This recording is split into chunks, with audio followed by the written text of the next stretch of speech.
presenting Detective Nick Harris in A Salute to the Law. Ladies and gentlemen, quoting the words of Reverend B.R. Lloyd, pastor of the Central Baptist Church of San Antonio, Texas, in an editorial that he contributed to a nationally known detective magazine, he stated as follows: "We spend millions in futile attempts to reclaim those who have proven themselves the inveterate enemies of law and order. We allow these criminals to return to society 3, 4, 5, or even 6 times after serving nominal sentences for major crimes. At the same time, we talk a great deal about crime prevention, while we overlook one of the most certain, effective methods of preventing crime that has ever been devised. I refer to the life sentence for habitual criminals." End of quote. The crime case you're about to hear presented by Detective Nick Harris might be considered in this category of crime.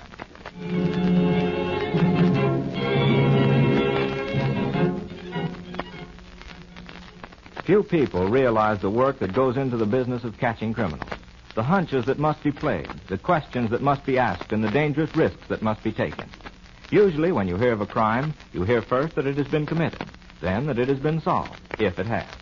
You hear very little of the efforts of the police and detectives who solved that crime. Today, we're going to take you to a crowded downtown street corner to see the law in action. Pardon us, lady. Here, let's go with my purse.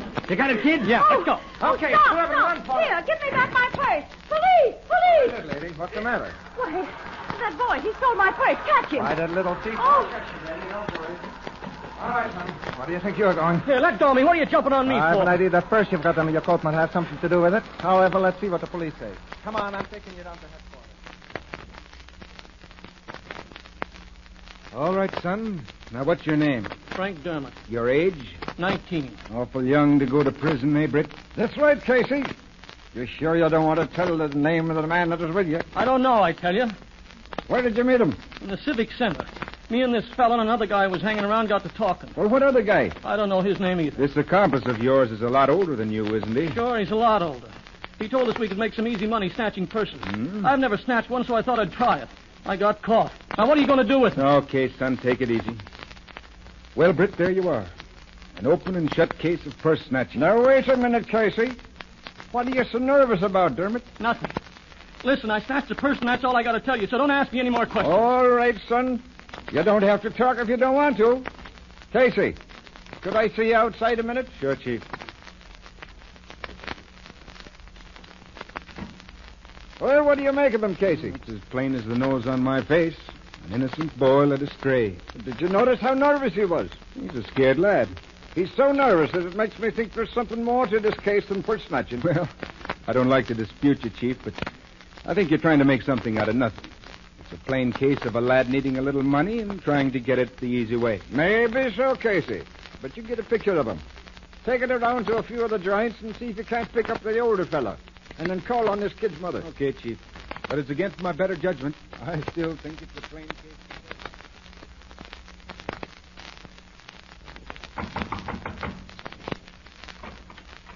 Yes, Mrs. Dermott, yes. is this a picture of your son? Why, yes, it is, officer. He isn't hurt, No, is he? Mrs. Dermott. He sort of got mixed up with a purse that didn't belong to him. Oh, why, you must be mistaken, officer. Why, Frank has never done anything like that in his life. Well, I'm glad to hear that. Now, Mrs. Dermott, there was a man with him when he was picked up. Do you happen to know who that could be? Why, I haven't the slightest idea. Why, where is Frank? He's in jail, but you can go see him. Now, one more question, Mrs. Dermott. Can you give me the address of some of your son's friends? Oh, why, yes. Frank's best friend is Kenny Roberts. He lives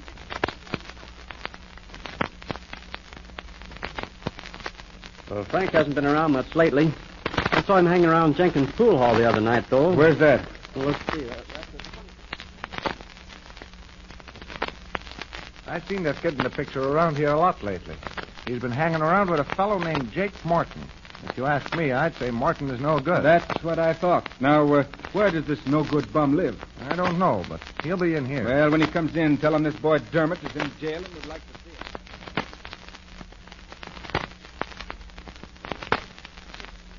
I think several ways on that one. Morton will figure we only have purse snatching against the boy, and I think he'll show up because he'll be afraid the boy might get sore and talk. That's a smart move, Casey. Now, if this fellow Morton is only a purse snatcher, he'd probably leave the kid in jail and hide out. But if it's more than purse snatching, we should hear from him. Well, I still think you're jumping to conclusions, Britt. I think all we got here is a couple of purse snatchers. Yes? Tell him to see the Dermot boys, Chief. There you are, Casey. Send him in. Come this way, Billy. Thanks. Hello, Chief. My name's Morton, Jake Morton. I understand a young friend of mine is in a little trouble. That's right, Morton, and so are you. Huh? You're wanted for purse snatching. Why, that's ridiculous, Copper. Would you mind explaining the charge to me? Not at all, Morton. Wait a minute. Casey speaking. It's Jenkins at the pool room. Why, yes. Martin came in here, and I told him you wanted to see him. He acted kind of funny. And he went into the back room, and when he went out, he wasn't wearing his hat. Yeah? Well, I went back there, and I found his hat. It's buried under all the paper and trash there. Good work, Jenkins. We'll send a man out there right away. Okay, I'll be here. Thanks. Well, Britt, we've found the hat we were looking for. Good. Morton, do you want to tell us where you got that hat? That guy Jenkins is lying. Well, Casey, I guess you better give him the third degree. Looks like that's the only way to get the truth out of him. Come on, Morton. Now, wait a minute, Copper. Your cop's got it on me, all right. That hat gives me away, I guess. I might as well tell you the truth. Go ahead now and get it off your chest. Well, I slugged an old guy, see? And that's his hat. Well, now we're getting somewhere, Britt. Go ahead and tell us just how it happened. Well, me and the kid got a little high on some of that 29-cent wine, and then... What kid? Well, his name was Gray, Ralph Gray. Go ahead. Well, like I was saying, we got a little high, and we was standing in this alley when this guy Carpenter comes along. Carpenter? You don't mean Jack Carpenter that got hit on the head and rolled for his clothes and money, do you? Yeah. That's him. Oh, but that guy wasn't even Go hurt, Britt. ahead, Morton. What about this Ralph Gray? Well, he's a young fella, see? About 23. Sandy hair, about 5'11". He's got a little mustache. Well, where could we find him? I don't know. Oh, yeah, he hangs around Jenkins' pool hall once in a while. Okay, let's go into my office, Casey.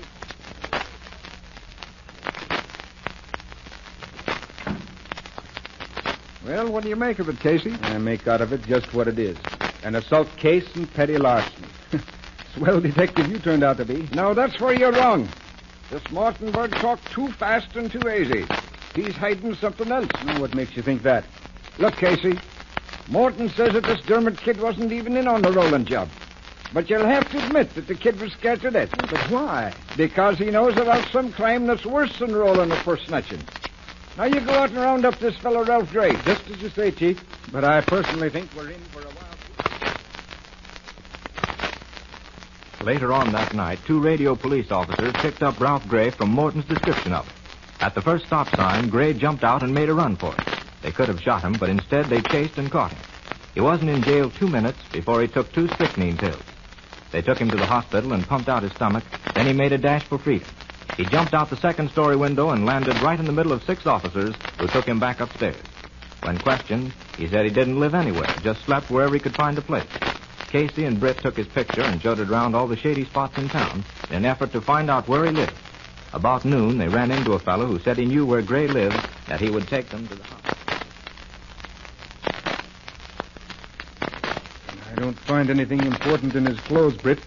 Anything in that letter? Oh, no, just the usual letter from home, and it's from his cousin. Now, wait a minute. There's something in this last paragraph. Now, listen. Now, I hope you don't get drunk sometime and shoot off your mouth about that thing that happened in San Diego. Because if ever you do, it'll be too bad for the both of us. What do you think he means? Well, I got it, Casey. Gray has already shot off his mouth to young Dermot and Morton. Sure. But he said, boys, I'll let you in on a little secret. I just hung me old mother. You can't tell, Casey. They talk when they get liquored up. Come on, let's get back and have a talk with Morton. I still think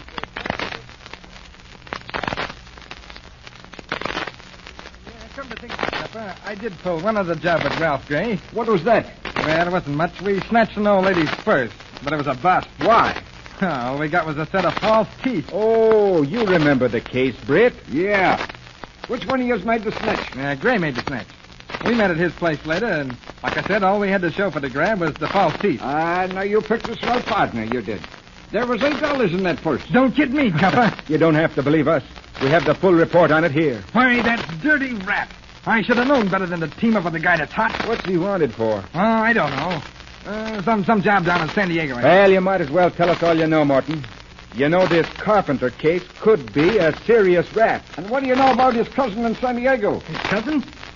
You couples must know as much about this as I do, huh? We do. Only we want to hear the old side of it. Yeah, well, all I know is what Gray told young Durbett and me one night when he was drunk. He said him and his cousin bumped off an old guy they worked for down in San Diego. Well, I'll be... That's all, Morton. Casey, bring Ralph Gray in here. All right. So I'll admit I'm from San Diego.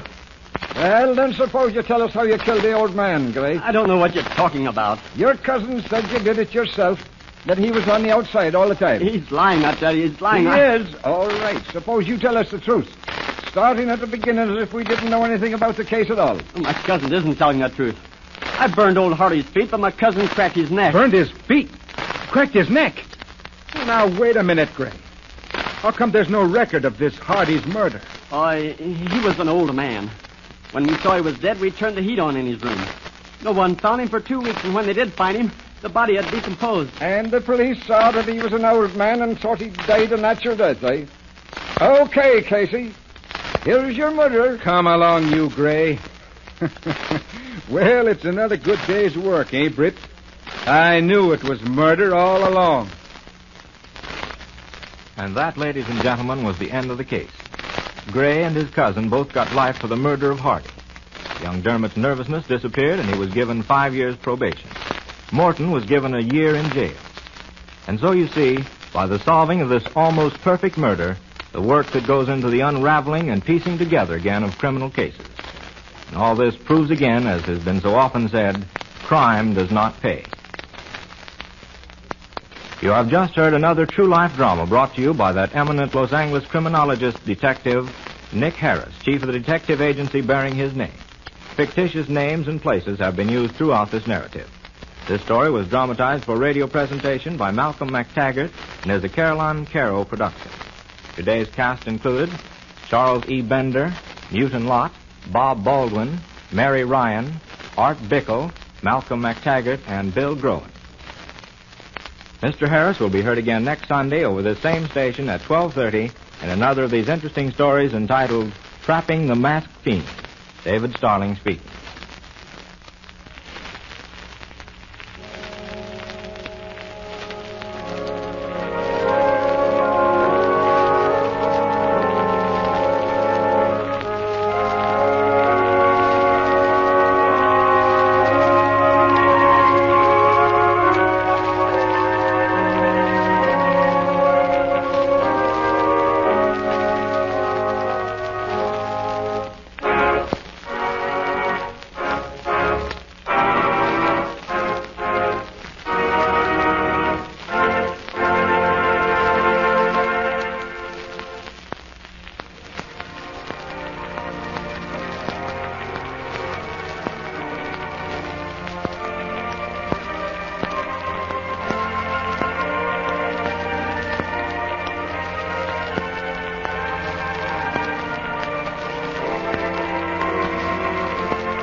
This is KECA, Los Angeles, Earl C. Anthony, Incorporated, California distributor for Packard Motor Cars.